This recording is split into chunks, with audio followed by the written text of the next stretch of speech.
See, a lot of this stuff I have been studying since 2007, but won't nobody paying attention what I was talking about back then. Won't nobody paying attention what I was talking about back then. Learning the secret handshakes of certain organizations. These are books I've had. This one right here is probably, this book right here goes all the way back to 2007. When I first started getting studying certain things. I'm not going to tell you how old the other one is because that one's, I've had that one probably since high school. But when you come over to this one right here, when you learn about witchcraft and voodoo that goes on in certain areas, a lot of this stuff was taught.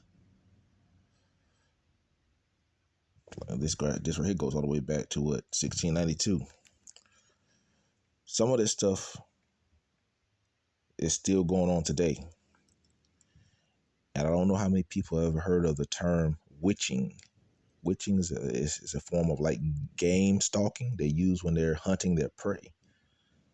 They will bait and lure a certain individual that they're trying to like I say, bait and lure. They'll try to trap, like they're hunting a wild dog. A wild animal. Witchcraft and witching is what they did to try to bait and lure and trap their prey that they were preying upon to incriminate him. All that stuff took place takes back to 1692. So anytime you go out in an area or a community and you see a bunch of people that start baiting and luring you, they're witching you, they're hunting you, they're taunting you, they're trying to provoke you. Sometimes they're trying to provoke you and get you to cross the line so they can use the legal system against you. So you have to be careful where you go, who you talk to, who you communicate with, because not everyone is your friend. Not everyone is your friend. And be careful of certain people that you go around. Be aware of the secret handshakes. I've been studying stuff like this since 2006, 2007, but didn't nobody want to listen to it. But knowledge, all the important information is in the books. Some of the books that they've been trying to get rid of. The reason why, because a lot of your important information is in there. It's in the text. It's in the text. Even when it came down to some of the stuff when they talked about the clans members.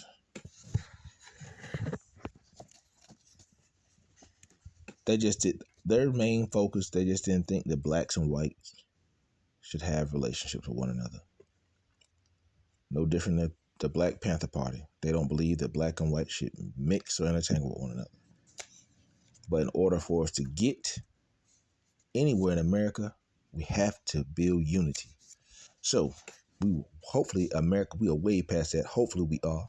But back in those days, some of our ancestors, some of our older generation, they are still traumatized by the effects that certain groups played and took place, and, that had effects in there while they were growing up. The only thing the Ku Klux Klan said that really, it made sense. They did say they felt that blacks were uneducated and were sexually aggressive towards white women.